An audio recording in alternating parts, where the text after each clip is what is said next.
Fantastic day. And yeah, today we are here because we want to talk about some very interesting things that I have talked about before on this channel.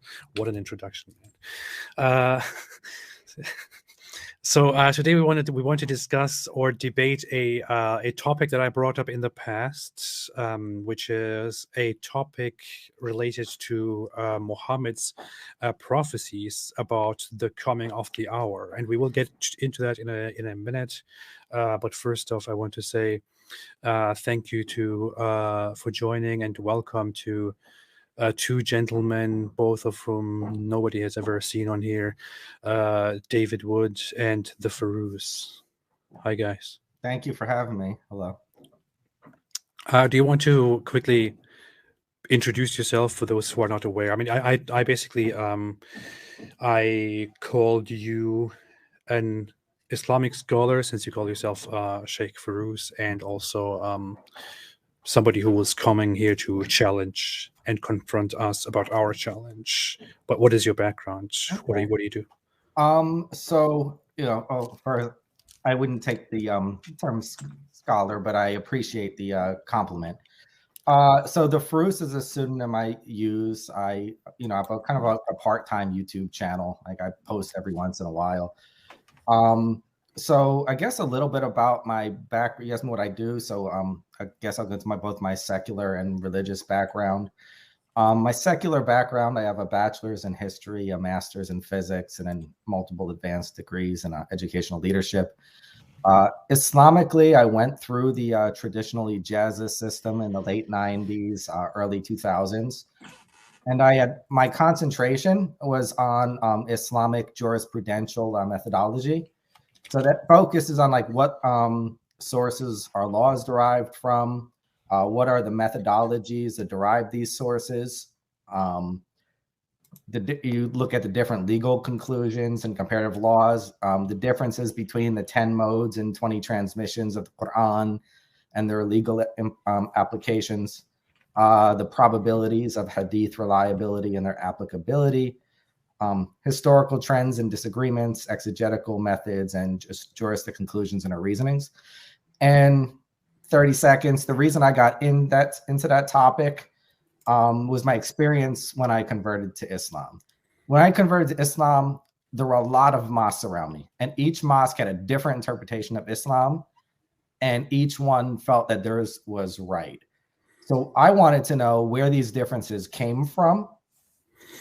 And I wanted to understand, okay, why do you think this? Where did it come from? What is the history behind it?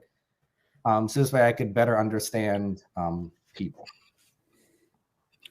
Well, that's a good summary. So you have been engaged in defending Islam or preaching about Islam for a while on YouTube, right? Also outside of that, do you have any do you have experience in generally trying to prove Islam true or disprove detractors? I would say a little bit of part of me wants to say neither. So what so like for example, I listened to an argument, like a back and forth one time that you, David, and Sajid Lippum had, and I critiqued it. So when I didn't say, this person's right, this person's wrong 100%. Like, so if I disagreed with you, I stated, this is the point I disagree with you on why. If I disagree with Sajid, I say, this is the point I disagreed on Sajid with and why. If I disagree with David, this is the point I disagree with David on and why. I try to avoid like, so I'm more into like just looking at the facts. And there are certain topics that I, try to like avoid. And then there are certain I embrace. It's like, for example, like when topics I try to avoid, like when I saw a debate between you and other Muslims on Abraham, for example. I don't get involved, like Abraham in the Kaaba. I don't get involved with stuff like that. And here's my reasoning. Abraham is an ahistorical figure. And before people out there, you know, throw me out of religion, whatever religion it may be, by ahistorical figure, I'm not saying that he never existed. What I'm saying is there is no source evidence of his existence outside of religious texts, right? So Abraham exists in the Christian Bible. He exists in the Muslim Quran. He exists in the Muslim Hadith. He exists in Talmud, apocryphal scriptures, but all the references to him are in scripture. So I don't like to get involved in those type of arguments. But if it's something fact-based, word-based, etc., I'll get involved in things more like that. Okay, that clears it. My other guest here, the Dizzle, do you also want to briefly introduce yourself for those who are not aware who in the world you are? Nah, people know who I am. No, I'm David Wood. Grew up as an atheist, eventually became a Christian, got interested in Islam mainly because I had a couple Muslim friends who were trying to share Islam with me. So I ended up studying Islam a bit, just because my friends were Muslims, and eventually decided to get into this a bit more for multiple reasons. But among them are the fact that some of my friends are ex-Muslims, and now they're under a death sentence. And I've always felt like I'd be kind of a terrible friend if I just didn't say anything about the ideology that calls for their beheading. You're in this category, AP, because we're friends. Mm-hmm, mm-hmm. All right, that's more than enough. Thank you. As for who I am, I'm some guy who makes YouTube videos. All right, so we want to today talk about a topic that I have addressed quite a bit in the past with a certain video that I made in dedication to this topic called Muhammad's Failed Prophecies, and I brought up a problem in Islamic tradition that that Muhammad prophesied that the end would come very soon. I specifically brought up two narrations according to which he said that the end would come within 100 years. And another prophecy according to which he said that the end, or the hour, when he was asked when the hour would come, he said the hour would come before this boy in his presence grows very old.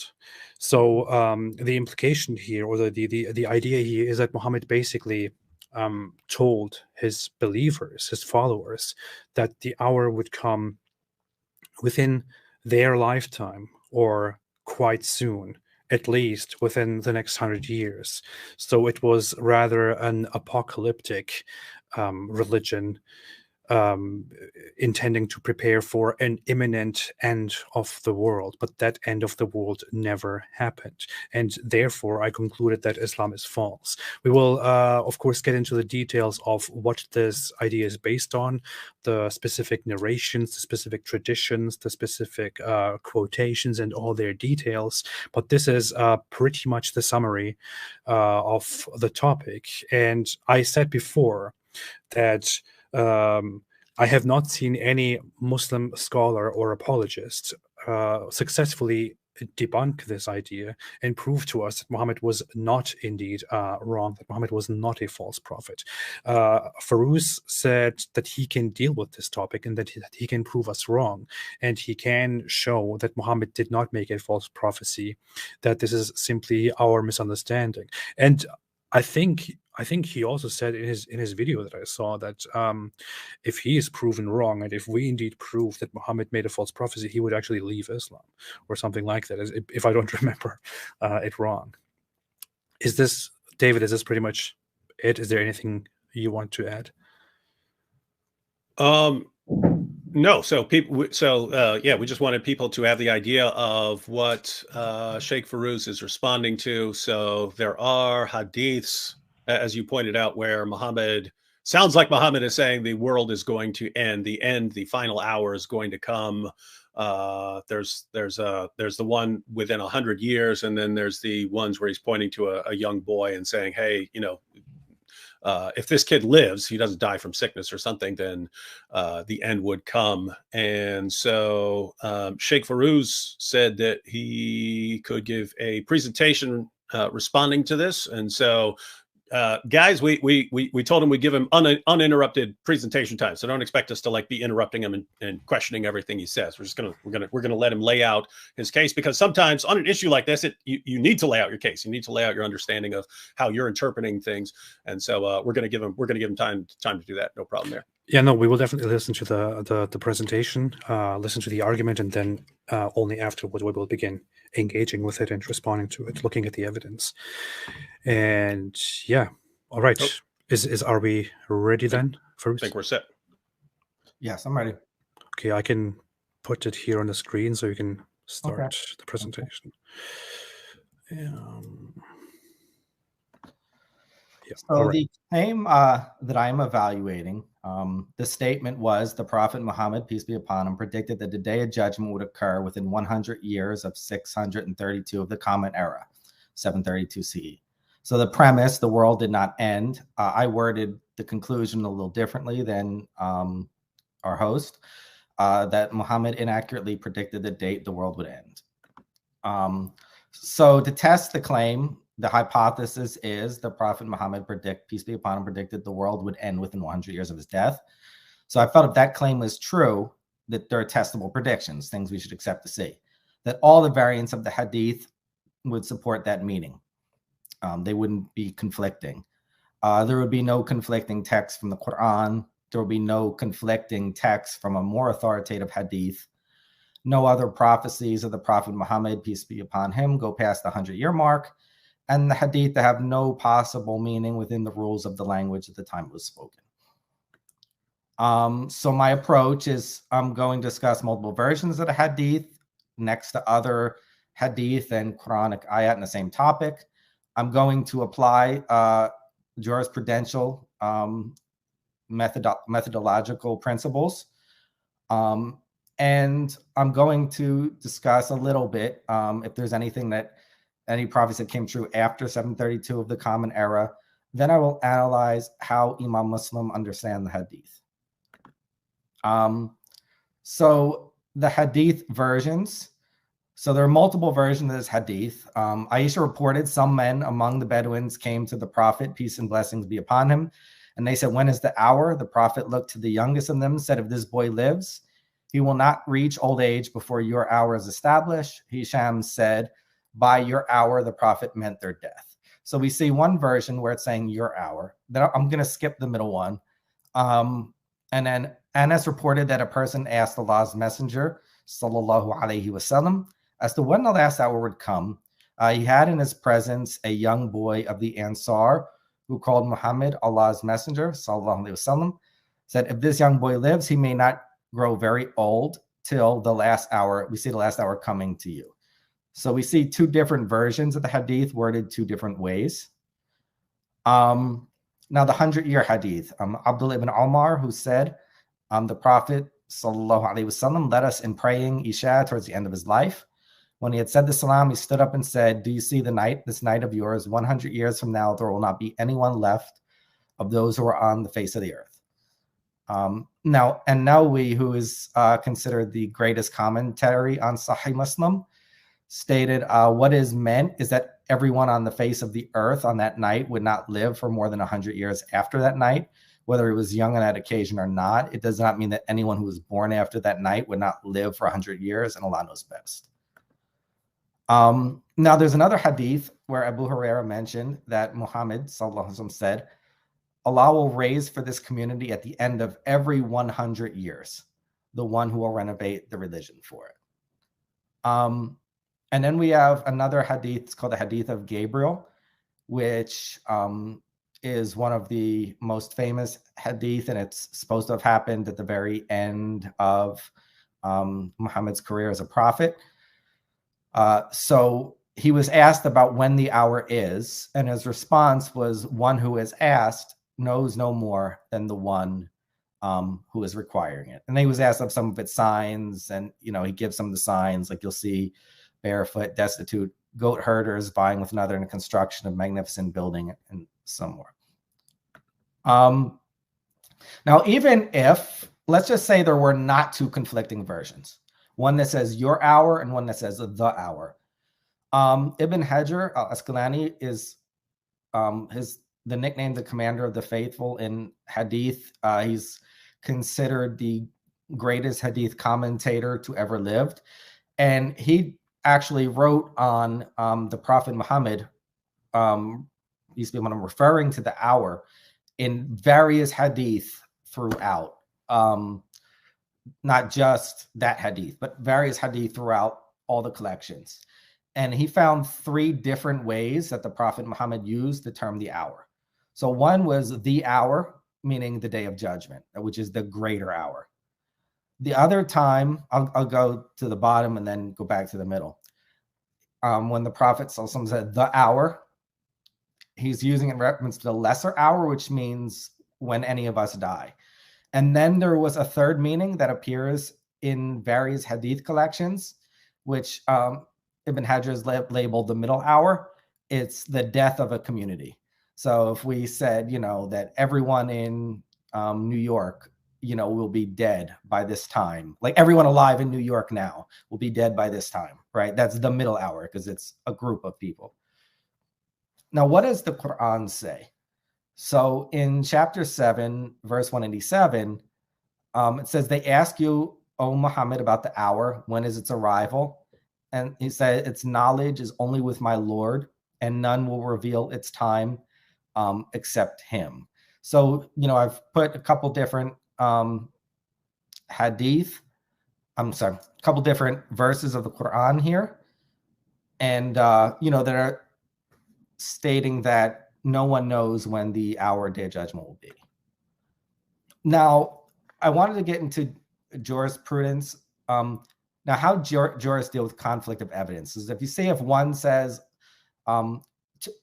two different texts on a similar topic, the jurist will actually gather the different verses, the different hadith, the different narrations and explanations of the first 3 generations and weigh them next to each other. And each usul, which is methodology, and madhab, which is school of law, there are 4 schools of law left in Sunni Islam. There were way more in the past, but they died out. So there are 4 still remaining. And each of those 4 has a different methodology for resolving, but there are certain things that they'll have in common as well. And no text should be understood in isolation. When I say that, I'm not just talking about the Quran. That applies to the Bible as well. That applies to the United States Constitution. That applies if you're reading a historical text. It applies if you're reading other Islamic texts. So when weighing against each other, there's about 6 different, there could be more, but I'm just speaking of 6, right? Contextualization is one of them. Looking to see if there's other historical circumstances. Harmonization. So it's a way that both meanings could be accurate. So I'll give a secular example. If you said I was at my friend's house eating dinner today, and if you said that I was at a car dealership today, right? Some people could say, oh, that's a contradiction. You couldn't be at the car dealership and you couldn't be. Whereas harmonization, wait, maybe I went to the car dealership first in the morning and I went to the friend's house in the afternoon. Abrogation, is the idea that a later verse canceled out an earlier verse. Now, choice, this is basically very, choice has happened when, it's not totally relevant to this topic, but to that hadith, but it is relevant to Islam. So if there's one hadith that says A breaks your ablution, and another hadith that says A does not break ablution, the jurist Ahmad ibn Hanbal, he gave the choice, right? No evidence, they're equal evidences, so follow your choice. Now, preference, other of the imams, now Imam Shafi'i looked at certain things like that, and he preferred one. Abu Hanifa preferred another. And then There is another is rejection that some said they've just rejected them both, but rejection is not necessarily the best term because it's really just a different form of abrogation. But it's if a text has more transmitters than the other, it's considered stronger. If a text goes against the majority or the consensus, there's, you know, I give a whole list. I'm not going to go into them all, but, you know, it's you know, people who are watching can just read or rewind if they really want to know. So resolving the conflict using the classical methods, conciliation method. So if Quran 7:187 and 30:134 state that the Prophet Muhammad does not know when the hour will occur, and the Hadith of Gabriel states that the Prophet Muhammad does not know when the hour will occur. The Hadith of Abu Dawood states that 100 years a renewal will come. And, you know, the other Hadith have to harmonize with these Hadith. So the 100-year Hadith must refer to those who were alive at the time.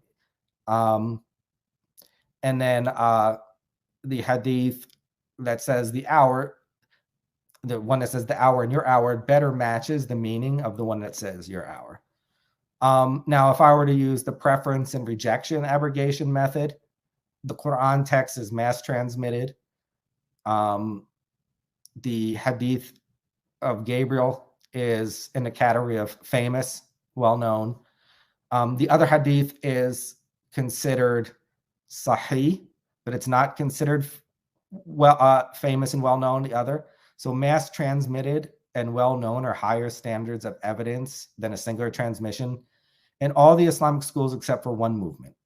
One movement says that they're equal to the Quran, but the rest of the Muslims throughout the history of Islam outside of that movement, you know, don't agree. So therefore, the meanings from the mass transmitted and well-known text takes preference. I just wanted to go a little isnad criticism and matan criticism. Isnad is the chain and the matan is the text. So when we say hadith is authentic or sahih, and I don't totally like the word authentic, but it's the most common one used. Usually we're only referring to the chain. So like if Imam Muslim said it's sahih, it means that the chain, every linking, means that he graded. Faroos, excuse me, we are very much over 10 minutes. Okay. Do you want to conclude it quickly? Sure. I'm just gonna leave this open, that these are the principles of matan criticism. And I felt that if the hypotheses were accurate, we would see that did not mean the burden of proof. But I gave a thought experiment if it did, and another layer, but I'm going to skip that. So the conclusion is basically all the variants of the hadith do not support the meaning. There are conflicting texts from the Quran. There are conflicting texts from more authoritative hadith. There are other prophecies of Muhammad that go past the 100-year mark. And, you know, there are other possible meanings within the rules of the language at the time that it was spoken. And I guess that's it. You can undo it now if you'd like. All right. Well, thank you. Although we might want to bring that back up. No, not necessarily the second, but I might have a point or two to make based on one of the earlier slides. Okay, we can always get back to it whenever you need it. Yeah, that's fine. Yeah. Okay. But I made quite a few notes here, and I have also prepared a few things in advance before we went before we started the stream. I'm sure David also has a lot of things to say. I only have a couple thoughts on it. Okay. Here is the issue. I just have some problems, one major problem with the presentation and with your objections. Now, so you have brought up several points, including one that you emphasized quite a bit, which is that even if we were to assume that that Muhammad only said the world would end within 100 years, and there was nothing conflicting, no other conflicting narration, or if Muhammad said the hour will come before this boy grows very old, and there was no other conflicting narration, we would still have to look at, I don't know, Quran verses, for example, which say that he may not know the hour, or nobody knows the hour, or we could still look at certain narrations where he says every 100 years Allah sends a renewer, and so on. Here is the problem. In my opinion, in your worldview and in the world of somebody who believes in Islam and who believes in the Quran, who believes in the truthfulness of Muhammad, it is simply impossible for Muhammad to contradict himself. It is impossible for Allah to contradict himself. And it is not possible when making such truth statements for Allah and Muhammad to contradict each other. Therefore, if you find Muhammad making a statement which contradicts with another statement that he made, or which contradicts with Allah or the Quran, then you take that as a clear contradiction and prove that the narration is invalid. But that is only true because you believe that Islam is true. It's only true because you believe that Muhammad was a truthful prophet. For somebody who is not a Muslim, for somebody who does not believe in the infallibility of Islam and Allah and Muhammad's prophethood, that is not really a solid argument. I will never doubt the possibility and, in fact, the idea that Muhammad contradicted himself quite a few times, and that he was also at times in contradiction with the Quran. I might accept that he did say, I do not know at all when the hour will come, which I don't think he said, and I think that's a worthy thing to go into, while also claiming at another point that the hour will come within 100 years. That I think is entirely possible. For you, it is not possible because you think he cannot contradict himself, but for me, it's possible because he's just a mere human being, and he can, throughout his prophethood, for different reasons, out of for an ulterior motive or unintentionally, change his mind and contradict himself. David, it looks like you wanted to say something. Huh? Oh yeah, I just wanted to, because I was thinking something similar, in the sense that you have sort of there's an insider's perspective and an outsider's perspective. I mean, this is true of everything, right? So in Christianity, if someone's criticizing Christianity, I'm thinking of it from the perspective of a Christian, where I'm trying to make sense of it. Whereas the other person who doesn't believe in Christianity doesn't have to think about it in a way where he's trying to make sense of it. He can just think it's a mess. And so when we're talking about something like Muhammad's prophecies, or various things Muhammad said, I think AP and I are on the same page that we're not going to this expecting consistency, thinking, oh, if he said this here and that conflicts with that over here, then we either need to reconcile them or reject one of them. We could be thinking, well, he may have said completely different things at different times, because we don't actually believe that he's getting this stuff from God. Whereas as a Muslim, you're not thinking that. You're not thinking of it. You're not thinking of it from a critical perspective, in the sense that you're raising this as an objection. For obvious reasons, you're thinking of this from a Muslim perspective, where you think you believe that Muhammad's a prophet, and so you're trying to reconcile those things. And so, but for everyone who's watching, that distinction is important to keep in mind. Whatever the perspective that's on the table is, you have this insider's perspective and this outsider's perspective. And why it's relevant here is,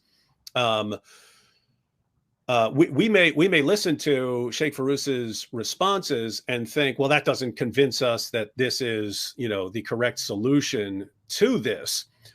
We may still think it's a problem, but from a Muslim perspective, Muslims are probably saying, hey, if there's even a plausible response to this, I'm going to accept the plausible response to this rather than just rejecting Islam or something like that. So anyway, yeah, we were thinking along the same lines there, I think. But pretty much. What do you say first?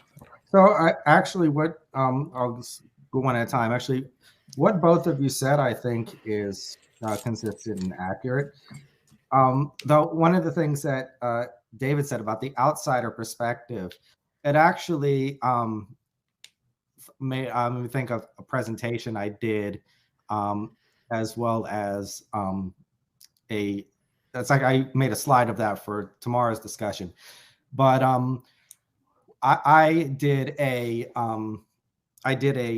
lecture, and it was for a majority Muslim audience, but some Christians were there, some atheists as well, and then some people don't know. But I actually, like, one of my general problems with is I feel that sometimes, and I'll go from the Muslim first and then to the non-Muslims. Like, I feel that many times Muslims pick up the Bible and they have a Muslim bias, right? And I feel sometimes Christians not all Christians, not all Muslims, so anyone listening, pick up the Quran and they have the bias of their previous views. And that's now. So one of the lectures I did was I actually taught Muslims the exegetical traditions within Christianity. I taught the and then how this leads to different interpretations within different Christian groups. So I taught the historical critical method, I taught the devotional method, but then I broke down the devotional method from the Trinitarians, from the Unitarians, from the different groups, and then was like, when someone is coming from the lens of a historical critical, this is how they view these verses. When someone is coming from the lens of a Trinitarian, this is how they view these verses. When someone's coming from the lens of a Unitarian, this is how, because I think it's more important than of people fighting and yelling at each other and slamming over the head, at least for a better world in the future, is that people try to understand each other and they try to understand each other's points of view before discussing them is not always possible, but I think you get the bigger picture. But it's so do you agree with our point that that it is hard for us to accept an objection like this narration contradicts with this narration or contradicts with this Quran verse, therefore we cannot accept it? Do you agree that that is not a good objection in our opinion, from our point of view? I'm going to say partially yes and partially no. Like, I can empathize and I can understand where you're coming from. So let's just say we were having a conversation about like 10 different issues, not just one, right? So if we were talking about 10 different issues, you might say, you know what, like, I can grant you that this hadith seems to mean this the way you're saying it, but what about this? And like, so I if that was like the discussion, like, I get that. I don't totally, and I get that you feel that you don't have to reconcile. Like, I understand that as well. But here is an issue. Even if we accepted that contradiction, rules out the possibility that this narration, which disproves his prophethood, even if we accepted that the contradiction makes this whole argument of ours invalid, I still want to, and we will get into that even further. I don't think we're through that. I still think there's one more thing to add here. You talked about how to deal with contradictions, and you brought up harmonization of, combining different pieces of information and then pointing out that they do not actually contradict each other. And I think we could very much use this example in the following way. You brought up that Muhammad said on multiple occasions that he does not know when the hour will come. And you also brought up that the Quran says the knowledge of the hour is only with Allah. I will say, okay, that's fine. Let's say all of these are authentic, real phrases, real narrations, real verses. I don't think that it is absolutely contradictory for Muhammad to say, I do not know when the hour will come. That knowledge is only with Allah. But within 100 years, the hour will appear. Or before this boy grows very old, the hour will appear. Would you agree with that? So, for example, if I said, I don't know exactly when it will happen, but I say it will happen within 100 years. So just to clarify, you're saying Muhammad could say, just like a Christian could say, hey, I don't know when the end is going to come, but I think it's going to come within 100 years Yeah. or something like that. That's right? that's not a contradiction. Like you're not saying it's exact. Like here's the exact, March 17th, 2027. That's when it happens. Just say, it's going to happen. It's going to happen soon. Yeah, But, it's not even it's not even an I think. It's not even just an idea. It's you could say for sure, I don't know when it will happen. Only Allah knows. But I know for sure that it will happen within the next 100 years. In fact, we have a hadith in which Muhammad says precisely something along those lines. He says, you ask me about the hour, and the knowledge of it is only with Allah. But within the next 100 years, nobody will be left alive on the earth. So do you accept that this is not necessarily an absolute contradiction? Okay, so I think there's two parts. So the first part of your argument, that it could be harmonized, the way you said, yes. The second part, the way you worded that hadith, I don't know that hadith. I'm not sure if it's if it's a combination of two, but I can bring it up in a minute. I'll just keep going. No, that's it. That's it.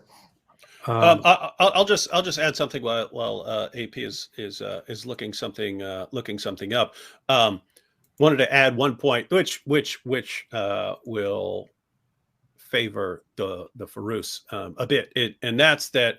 Well, let me back up a little bit. So if we're talking about Muhammad's prophecies, and we open up these sources, and there are prophecies that talk about, they make it sound like the end is going to come, that the judgment is going to come soon, and there are other prophecies that sound like the judgment is going to come far off in the future. Basically, got several different possibilities. One possibility is that Muhammad didn't say any of it. Right, all of this is made up. So there are people like Jay Smith and Robert Spencer who believe that like Muhammad didn't even exist. So they would believe that all of this stuff is made up. Then you could have the sort of the other extreme would be that Muhammad said all of it and a bunch of it is contradictory. If he's saying it's going to happen within 100 years and other prophecies say it's going to happen after 100 years and multiple things are going to happen, then you'd have just multiple contradictory sources. And then the sort of middle ground would be two options. One, either Muhammad said the things about, he actually said the things about the end coming near, and other people made up or misinterpreted or misunderstood things to make it sound like the end is going to come later. Or Muhammad actually said the things about the final hour coming way off in the future, and then people misinterpreted or misunderstood things, some of what he said, as if he was saying that the judgment is going to come soon. So you got these four possibilities. He didn't say any of it, or he said all of it, even if it sounds like contradictions, or he said some of it and other stuff was made up. But the only point I wanted to add to all of that is because I distinguish between insider and outsider. Even from an outsider's perspective, I would say that if there's a way to harmonize it, that we kind of should accept that, right? In other words, if I got these two things and they sound contradictory, but you point out, you're the insider, and you point out, actually, here's a way to harmonize these things to where they could both be true. Or if you had a reason to dismiss one in the favor of another, I don't think we should be absolutely glued to the idea that no, this has to be a contradiction. So I think harmonization, if harmonization works, then harmonization should be accepted. I want to add two sources to what we have just discussed. One to support what I brought up earlier, and one to support what David just mentioned. So this is one source which is from Sahih Muslim, according to which, read in English, it says, "I heard Allah's Messenger is saying this 1 month before his death. You asked me about the last hour, whereas its knowledge is with Allah." Part 1. "I, however, take an oath and say that none upon the earth of created beings would survive at the end of 100 years. This is one of those narrations which deal with the 100-year prophecy, which I clearly take as an indication that the world will end within 100 years. But within the same narration, you can also find this part where it says the knowledge is only with Allah. If we accept that this is indeed about the hour, and he does indeed mean that the hour will come within 100 years, I do not think, just from a logical point of view, that there is any contradiction in here. He could say, you asked me about the last hour, only Allah knows that. So the specific hour, only Allah knows that. But I know it will happen within 100 years. And another thing I want to, the other source that I want to quickly bring up is also something that David mentioned. There is another narration of this same event in Tirmidhi, in which it says, Ibn Umar said, people misunderstood the saying of the Messenger of Allah in what they say based on these hadiths about 100 years.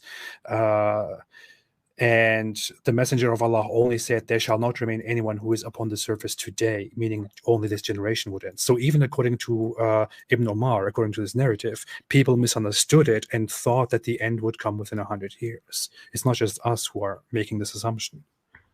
Okay.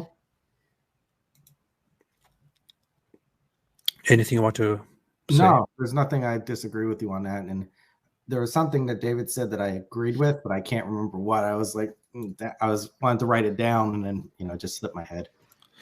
But I think what.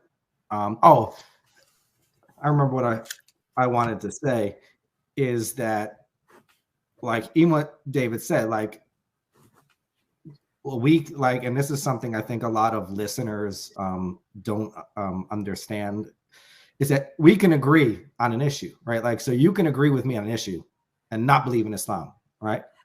I can agree with David on an issue and not be a Christian. I can agree with AP on an issue and not be an atheist.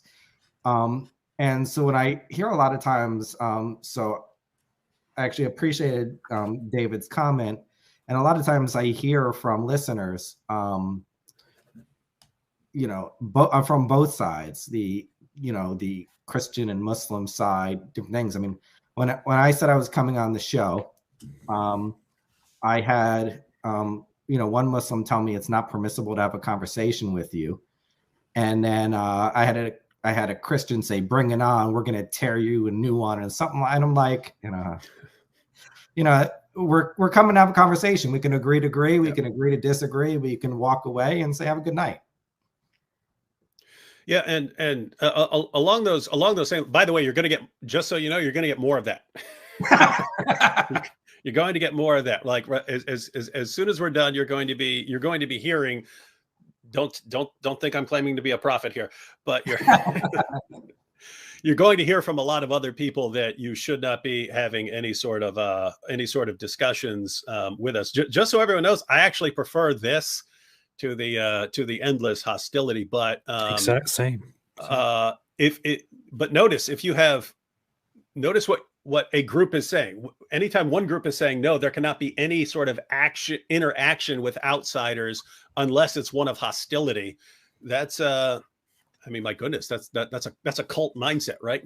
Like you can't trust anyone outside your group, and you can't. I mean, it doesn't have to be that with us, because they can say, because these guys, they criticize Muhammad all the time in the Quran and so on. You shouldn't have any sort of discussion with them. But I mean, think about, like, where does that leave us, right? It leaves everyone in like separate groups with no like calm, rational discussions. Everything is just like insults and abuse all the time. And I don't know, it doesn't. I mean, we'll go that route when that's the only possibility of interacting with someone, like people who are saying they're going to kill AP and so on as soon as they get in power. But it doesn't mean that. It's funny. It was just the. So you're laughing at the idea of him getting his head chopped off. That's all. No, I know. I laugh when I hear it. It's fine. Yeah, no, because like I've had, not by a religious group, but I was told by a political group basically that about how I don't deserve to live, and they need to get rid of me and this and that, because I said someone had more evidence than another person on a topic. Yeah, and that's Unacceptable. In a sane world, if someone disagreed with you, they'd say, "Here, let me show you where you're wrong," or something like that. But no, No, you got to chop your head off. Yeah, it's great that we have that we can come together and have this conversation. I do a lot of my work in criticizing Islam and opposing Islam in a very provocative way, and often the provocation is deliberate, because I think it serves very much as a supporting factor to attract more attention to the point, and then I want to see the reactions and engage with them. The downside of it is, of course, that a lot of people think I'm just looking for a fight, and they hate me. They cannot take the mockery and the humor, and we end up fighting, and I get into endless back and forths, endless fights, which turn pretty dirty and bad, and I don't like that. I don't prefer that. I like the humor, and I like to do things in a provoking way, but I don't want to fight with people. I want to come together and sit down and have a conversation after the laughter, after the offense. Even if people believe terrible things about me, I want to point that out, but then come together, have a nice time, and talk about our disagreements, no matter how wild they are. I really prefer this, and I really appreciate that you have come here to talk to us about this. And I invite every single Muslim and Muslim apologist, even those that fought with me in the past in the most brutal ways, to come here and just to sit together and talk. We don't have to fight. It doesn't make my life better. It doesn't make your life better. It makes nobody's life better. So I'm really happy that we can agree on that. And go. Oh, I was just going to point out, because I know the Faroos doesn't have all night. He's going to have to go at some point. We've all got kids and so on. But if we could pull up I had one main thought to his to the presentation. If we could go back to the slides, I wanted to go back. I have a lot of them too, but we don't have enough time. But let's do this. Oh yeah, that's why. I have individuals, and some of this I agree with. But if you could go back, it was towards the beginning. I can actually go through the slides here, which is interesting. I didn't know I could control your slides. I didn't know that at all. Yeah. That's interesting. Go all the way back towards the beginning. Being lazy. Hang on. Okay, so was that the beginning? This here's the beginning. Okay, so go forward. Where's the one where it gives the different possibilities? Okay, yeah, here we go. As far as predictions, this is really my main concern in all of this. So if this claim is true, by the way, this is relevant to interpreting not only hadiths, but all kinds of things where stories might change over time, because that happens a lot. As people are telling stories over time, stories sometimes change and so on. So this claim about if Muhammad actually predicted that the world would end within 100 years or within the lifetime of a boy, then we would expect all the variants to support that meaning. Whereas I would expect the exact opposite. So in other words, I'm thinking, if that's true, if Muhammad did actually say this, I would not expect all variants of the hadith to support that meaning. And the reason is the hadith collections are being written down after the most straightforward meaning of the hadith had already been falsified, right? In other words, so imagine Muhammad comes along and he says, the end will happen within 100 years. Within 100 years, everyone will die. And this kid will see the end. This kid will be alive. If he doesn't die from something else, this kid will be alive to see the end coming. If Muhammad said that, then by the time you get to 100 years later, people are going to know, okay, this didn't happen. This didn't happen. And so at that point, there would be a strong inclination to reinterpret and revise those hadiths.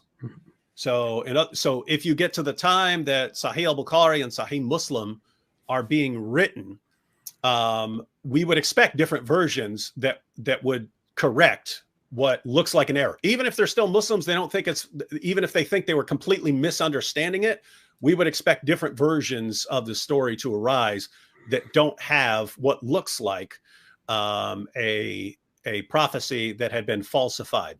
So I would actually expect, if Muhammad did say what those hadiths claim about him saying that the end would come soon, I would expect there to be different versions of the hadith that don't include the error later on.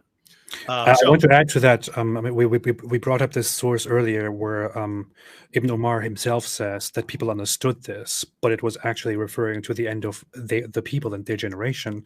So there we have a source, an Islamic source, early Islamic source, actually agreeing that this is what people thought. People thought the end would come within 100 years, but apparently they misunderstood it.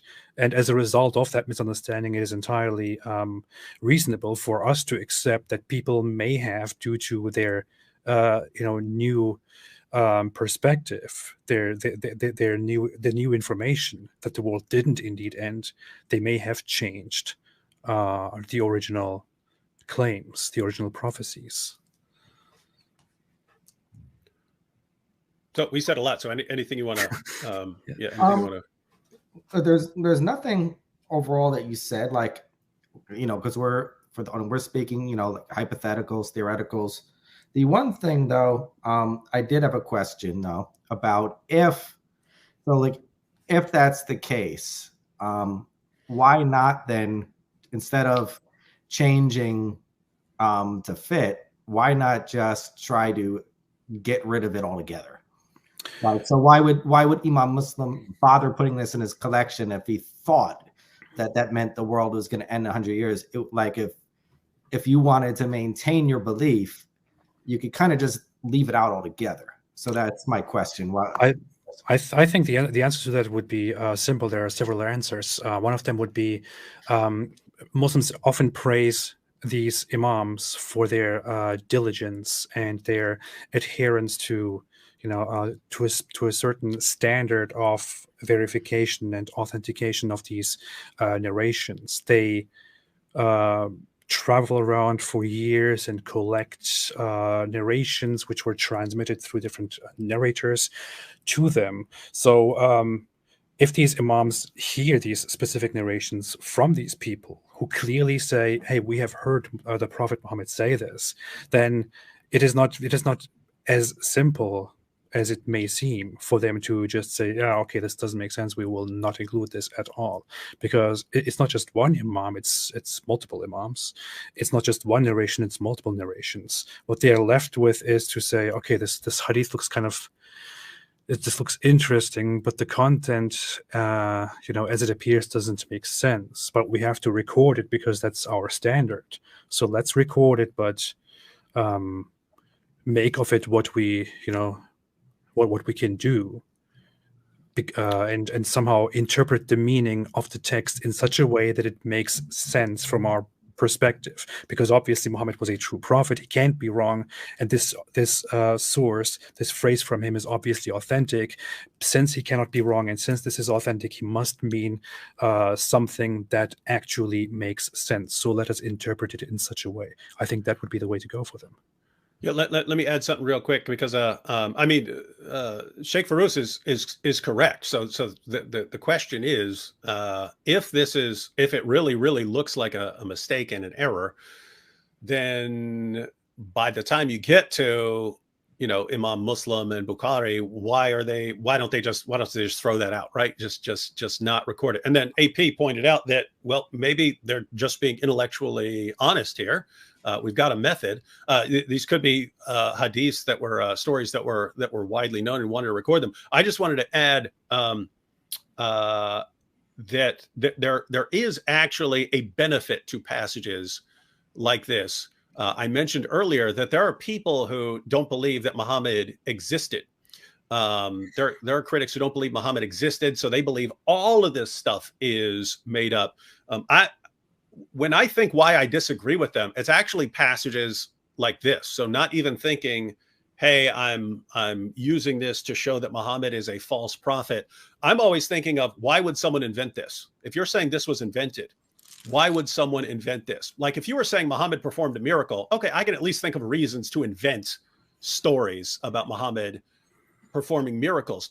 If you're saying that people invented all of Muhammad's prophecies because he never existed or he didn't say any of this stuff, I'm looking back at this going, well, why would they invent that? Why would they invent this story that sounds like something that's completely false? And moreover, why would they invent it after it's already been falsified? So if people during the time or shortly before the time of Bukhari and Muslim are inventing stories about Muhammad because they're coming up with a new religion or something like that, why would you invent this kind of thing? And I don't see a good reason. I don't see. So anyway, the long story short, when you're looking at this stuff from a historical perspective, it can actually help answer certain objections that people have. But with that said, as far as applying it as AP did to Imam Muslim, I think you could actually look at this and say,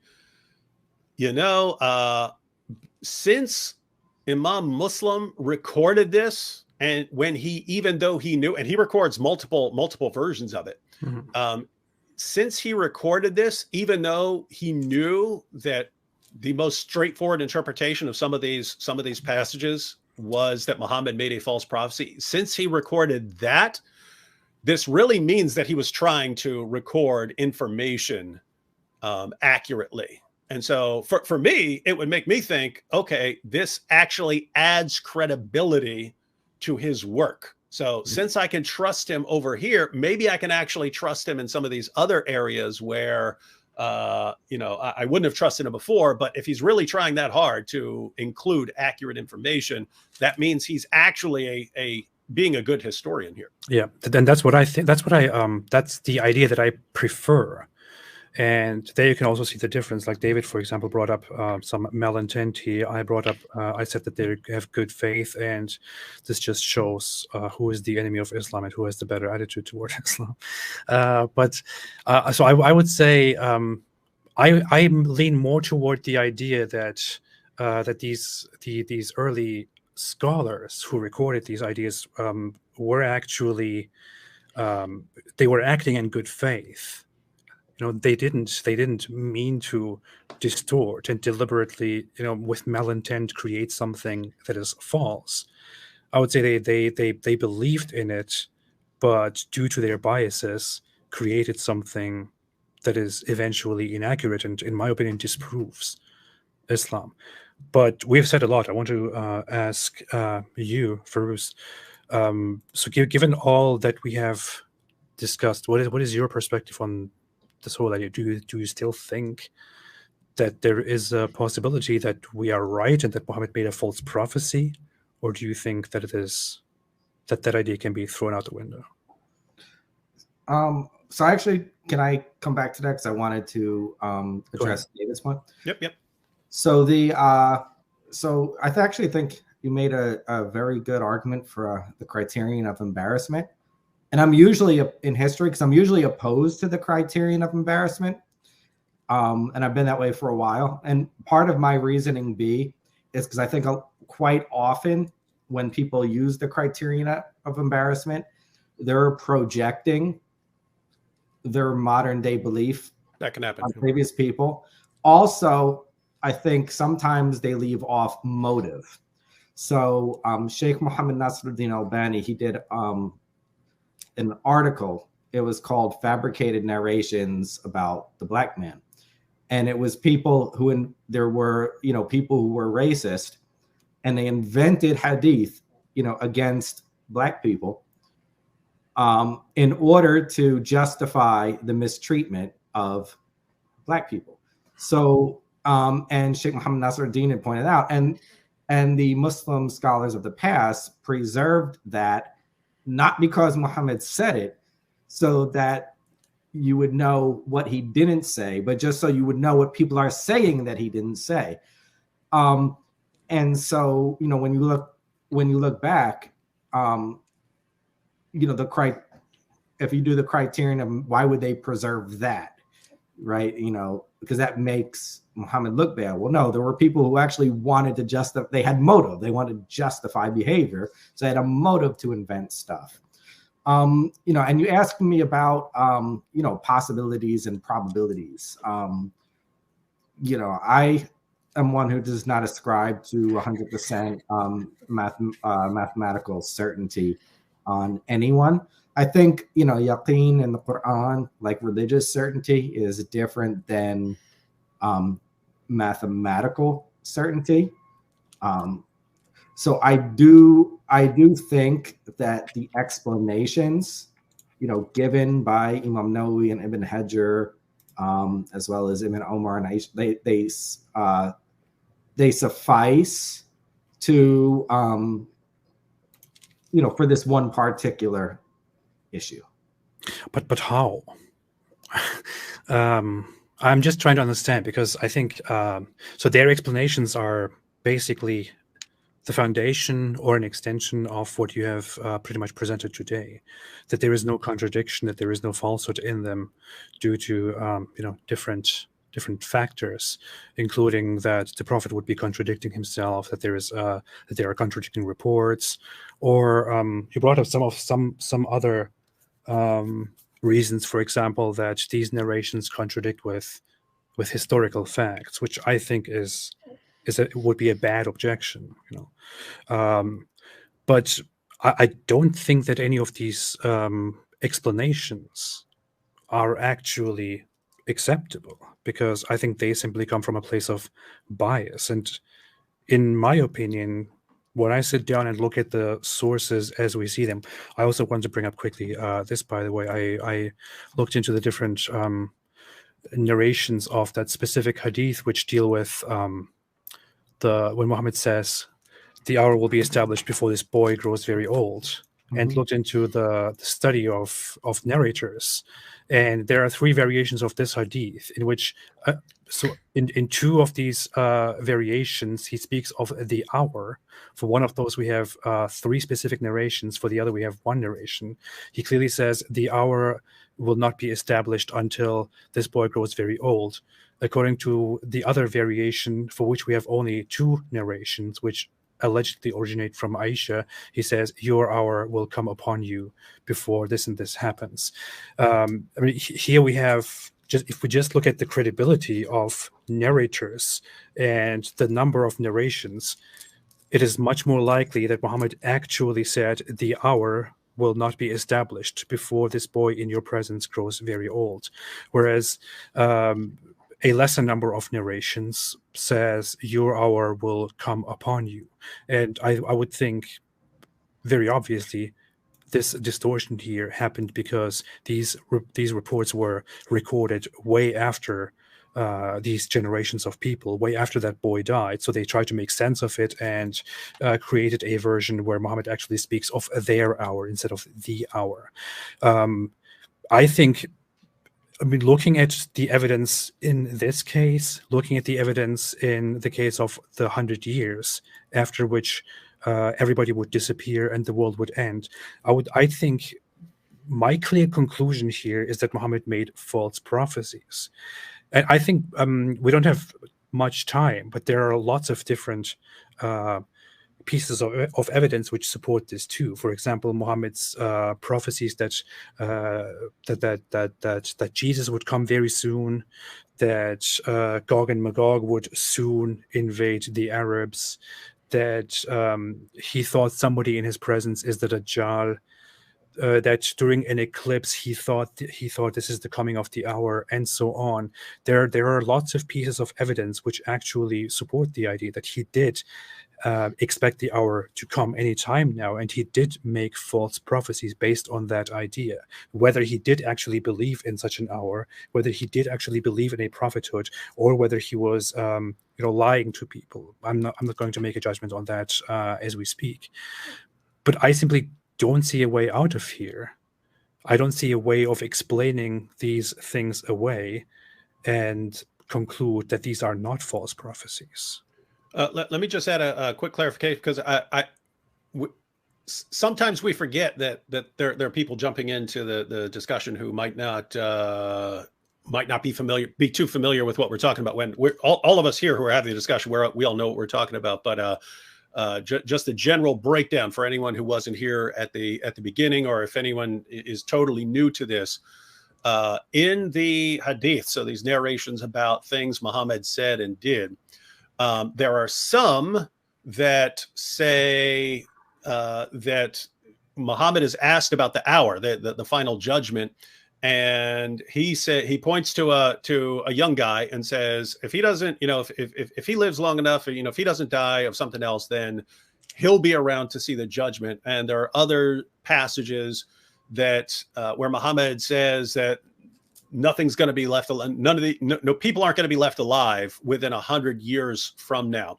So if you take those as authentic, it sounds like something that was falsified, that shows Muhammad was a false prophet. But there are other hadiths. Where it sounds more like Muhammad's not saying that this kid is going to be around at the final hour. It's this kid will be around at your final hour, meaning your death or the death of this community or something along those lines. And that the prophecy about 100 years was the meaning of that. The actual meaning, according to this theory, is that Muhammad is simply saying, hey guys, has it occurred to you that we're all going to be dead in 100 years? What, like none of us is going to be alive 100 years. And then so the idea about how those other versions arose that look like they were falsified is that people misunderstood these things that Muhammad was saying. So Shaykh Faroos is claiming that from an Islamic perspective, you would obviously go with the ones that make sense. And so how did those others arise? Well, some other method. And AP's pointing out it looks like Muhammad said gave the false prophecies, and that his followers later modified and tweaked them so that he's not exposed as a false prophet. So that's the general gist of what's going on. And so I just wanted to clarify that. But yeah, what are your thoughts first? We talked a lot, Faroos. Sorry about that. I think you should have some final words. Yeah, I will, because it's about 13 minutes past 9. So I go. So I think that it's inconclusive, meaning that when you were saying you don't feel there's any way out, I look at it the opposite. You can't make 100, when you look at all these different versions, can any of us sitting here or anyone else be 100% sure what the prophet actually said word for word? I can't, because there's too many different. Yeah, no, I definitely can't. Yeah. I just look at the evidence and the possibilities and what is more likely. Yeah, so just to be to be as fair as possible, Shaykh Faroos is correct in that I don't know what Muhammad actually said. I agree.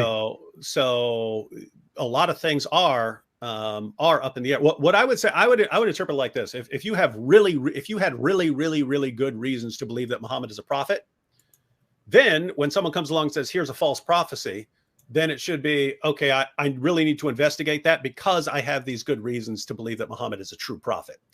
And therefore, if there's room for doubting these things that are attributed to him because they turned out to be false or something like that, then I'm going to give Muhammad the benefit of the doubt because I have these reasons to believe in him. Whereas if you don't have those reasons, if you don't think there's any good reasons, or if you think that there's good reasons to believe that he's a false prophet, then when he makes a false prophecy, you go, okay, it makes perfect sense.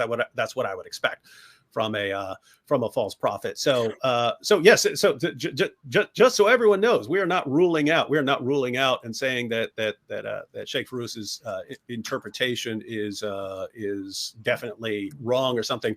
I'm more along the lines of thinking, hey, I understand why someone would revise these hadiths in one direction. I don't really understand why they would revise them in another direction. In other words, if Muhammad actually said, the end is going to come many centuries from now, I don't understand why people would invent them. I mean, although I could invent possible explanations if there was someone within the first century, because you have people like this today. You like every generation has people who are saying the end is nigh, the end is, in 2 years from now, the end is coming.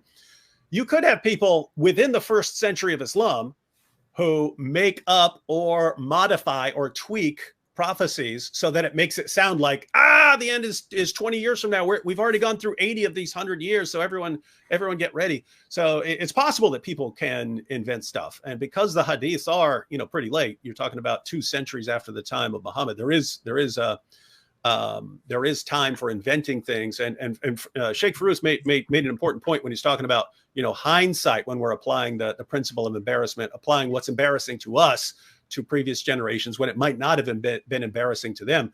There's also the possibility of people having reasons for doing things that we're not aware of. Like we might not even know a person's motives for inventing something. So at the end of the day, yes, everything Shaykh Faroos is saying is these are all possible interpretations of the evidence. I think what AP and I are sitting here thinking is it doesn't look like that. It doesn't. Yeah, it really looks. I would say from my point of view, I would agree. I have absolutely no idea what Muhammad actually said, of what Muhammad actually spoke, of which of these narrations is actually a completely accurate representation of what he said.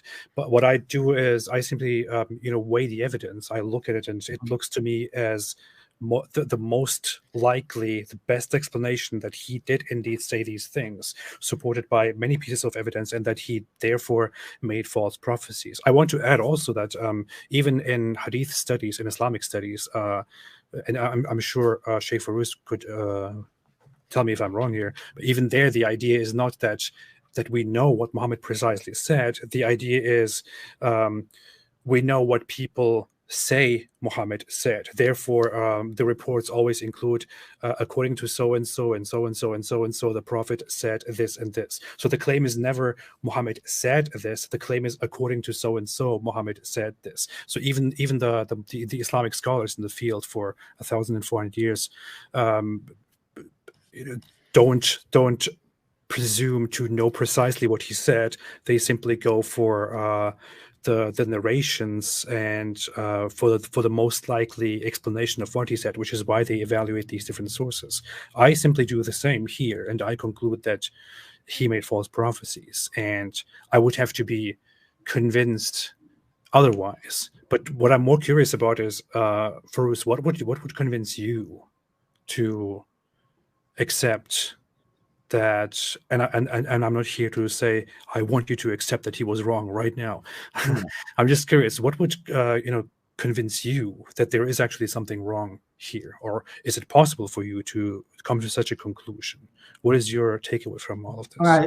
I think anything's possible. As far as your last question, I don't know. I'd have to think about it. But it's not something I could think about in 30 seconds and give you an answer. And I think if you can tell by our interactions, I mean, I'm not the type who comes up with an answer in 5-10 seconds. Yeah. Unless it's something I already know. I'm more likely to say I don't know. I kind of, the way I look at our discussion is we're looking at the same thing. And you lean more likely that proposition A is more likely than proposition B. But you're not like amazingly strong in that camp.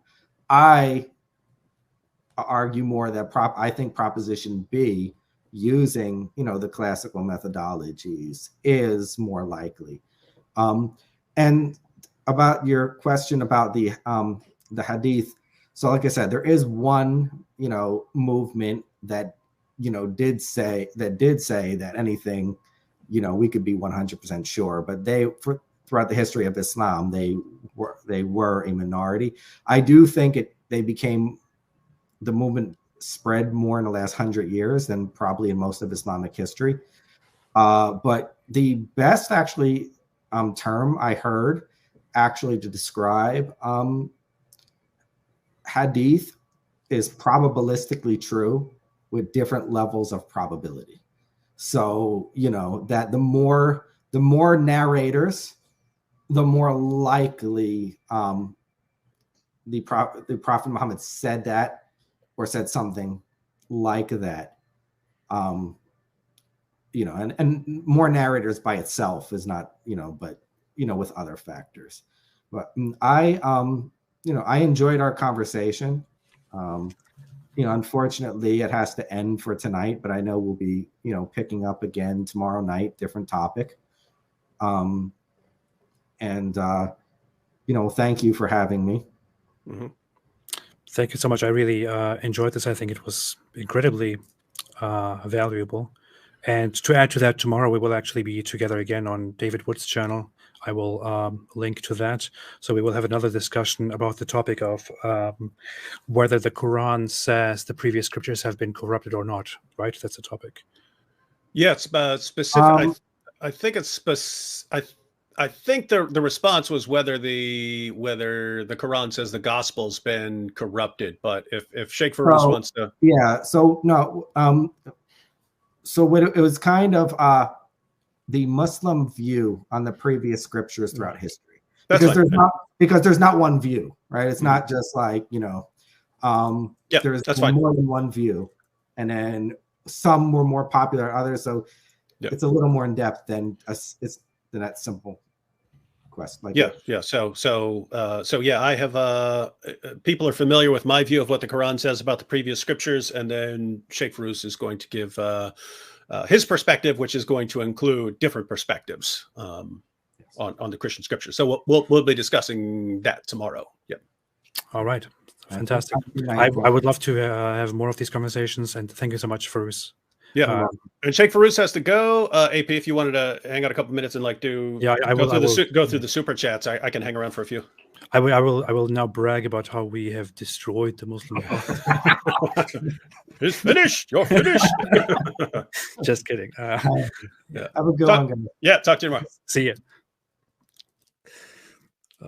That was very, very wholesome, and that was refreshing. I feel like normally have a discussion with some of the Dawa guys, and like I'm gonna go like take a bath afterwards because of the raining down of endless insults and stuff. But Faroos seems like a nice guy. This was amazing. I mean, he actually took a lot of things that we have said seriously, took them to heart, consider different things.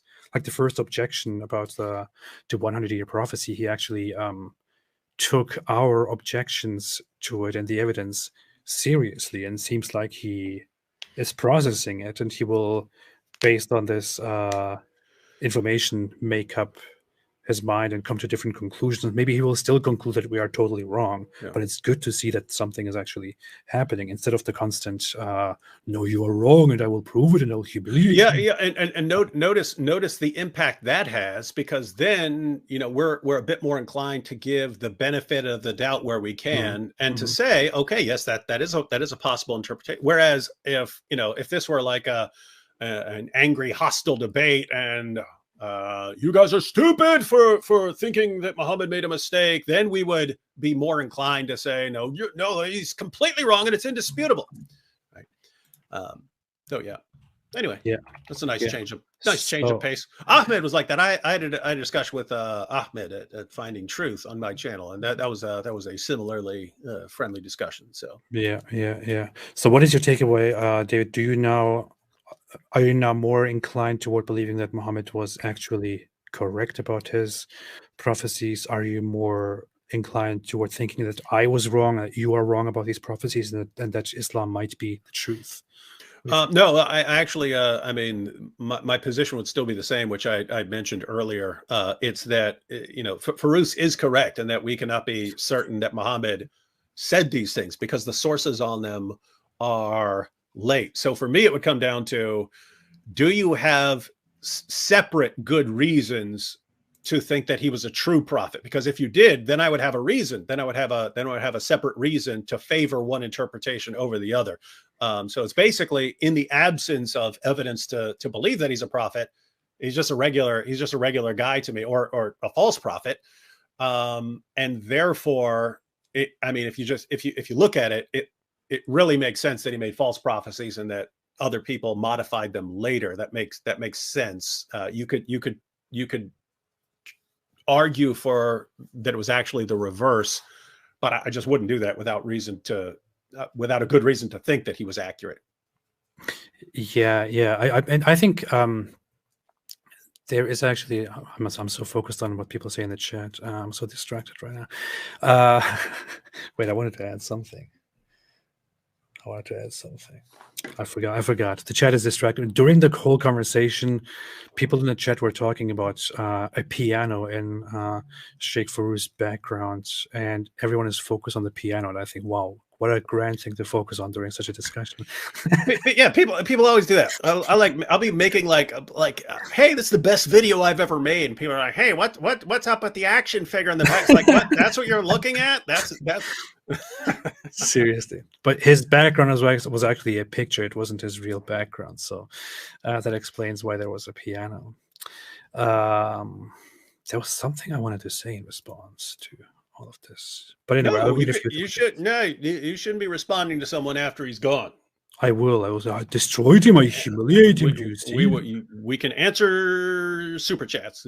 Yeah. Okay, St. Miles said, interesting show. I got some steaks to put on the grill. Intelligent conversation. Thank you. I personally also found it very, very insightful and wholesome and refreshing. Even David Wood thought so. Even he. Yeah. But thanks, St. Miles. Omar Z. Prov said, how about Proverbs said, how about this contradiction, Dr. Wood? 26:34-36 and 7:109. Was it Pharaoh or the priest? We pretty much talked about this a few streams ago. But are there any, in one sentence, maximum 4 words, is there anything you want to say about that? Is he wanting me to defend that this is a contradiction, or to say that it's not a contradiction, or what? I don't know, but it was already. There are no contradictions in the perfect Quran. What's wrong with you, Omar? Your name's Omar. Yeah. You're named after the second rightly guided caliph. What's wrong with you? Yeah. Have some respect. John just said, thanks, AP, for letting Faroos speak. I marked a lot of non-super chats again just because I want to. Ken Sapak said, how much study about this hadith is required? About this specific hadith, which one are we talking about? The child before he grows up, the world would end, or the periods? I would say I spent a few hours, honestly, looking into the whole before this boy grows very old, the hour would be established. And an hour, just because, I brought up this earlier. I put it on the screen. This is like a very rough outline of these narrations, like of this hadith where Muhammad says, before this boy grows very old, the hour would be established, or the hour would not be established before this boy grows very old. There are 3 different variations of this hadith. In one he says the hour. In one other, he also says the hour, but the narration is slightly different. And in the 3rd variation, he says your hour. And so I broke these down into who narrated them, where these come from, and who they go back to, and then analyzed the credibility of each one of these according to the Islamic scholars, and so on. If you want to go into all of these details and the text, the wording, and all of that, it might take, I don't know, an hour or 2. But this is, of course, not the only thing that you would have to take into consideration. If you want to analyze this hadith, for example, you also have to go to different narrations which may support or contradict this hadith, and so on. So it's a complicated topic. Ellie Shamoon said, hello, everyone. Thank you. Hey, Ellie. I know Ellie. You know Ellie? Who's Ellie? He's this cool dude. He goes to conferences, and he's super cool because he always pays for everything. Oh, like it'll be crazy. There'll be a group of like 20 people, and we all go out, and then we find out someone paid for everyone. Someone paid for everyone's meal, but it would be this guy. That's fun. Yeah, you should come. You should come hang out with us, Ellie. Do it. Hang out with me and AP. Do it. I want to praise myself here quickly. I changed the background of this live stream from a bunch of Stay Away from Islams into just some regular fantasy or Earth thing, just because I didn't want to be too outright disrespectful to our guest. So that's how humbly good I am. Kenneth Sapak said, what good comes from studying Islam all your life? Are you kidding me? A lot of good stuff comes because Allah loves you. You might believe peace and tolerance. Yeah. Universal peace and tolerance. Definitely. Anthony Smith said, AP, do you like Jews? What kind of a question is this? Why did I mark this? I do. Because you grew up around Nazis in Germany. Yeah. No, I love Jews, actually. I love Jews. They're my best friends and employers, by the way. John Harris said, Apostate Prophet, you are the man. Thank you. I just marked a bunch of things that praise me here. Yeah, that's what he does. He goes through them. Up, that's negative. Up, that says I'm wrong. That says I'm wrong. That says I'm wrong. This one says I'm great. Let me save that one and read it. Solo Neely said, AP is allowed to marry only one wife. Yeah. We love you, Apostate Prophet. Yeah. D. Bordeaux said, what does the Faroos think about MBS tossing out hadiths? He really did have only a very limited time. He said he would only be here for an hour, so we weren't able to. So he actually stayed. He actually stayed longer than he said he could, so that's cool. Yeah, but about MBS, the Saudi prince. Yeah, apparently tossing out hadiths. I don't know. We have to get everyone's opinion on that. But apparently, he's doing quite a few changes which the Islamists are not liking very much in Saudi Arabia, and kind of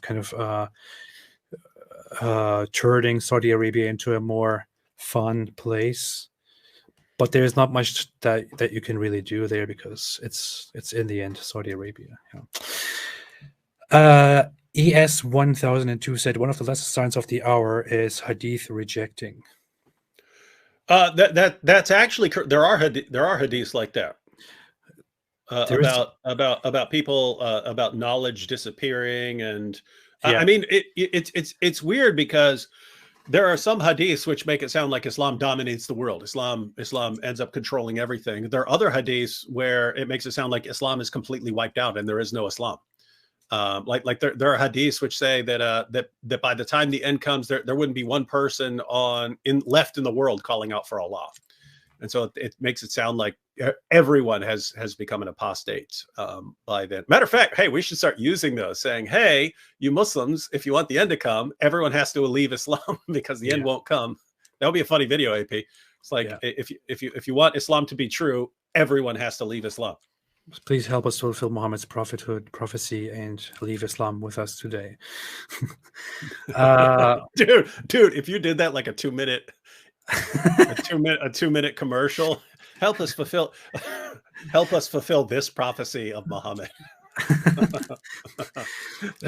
Victor said about Shaykh Faroos, he ain't got nothing on Shake Your Booty, and nobody is a match for Shake Your Booty. Absolutely. And New Atheist made a super sticker which looks like something here that I cannot see at the moment, but I'm sure it looks fantastic, man. But thank you all so much for viewing. Thank you all so much for watching. And David, anything else that you want to add before we come to the final advice? Nope. If everything goes okay, we'll be back tomorrow. For another discussion with Shaykh Faroos. We will actually. I pointed it out earlier, but we will be having another conversation with Faroos tomorrow on David Wood's channel, which I will link in the description. Did you already create that stream so I can link it? No, but I'll probably do it now, and then I'll send it to you. Okay, lazy. I'm sorry.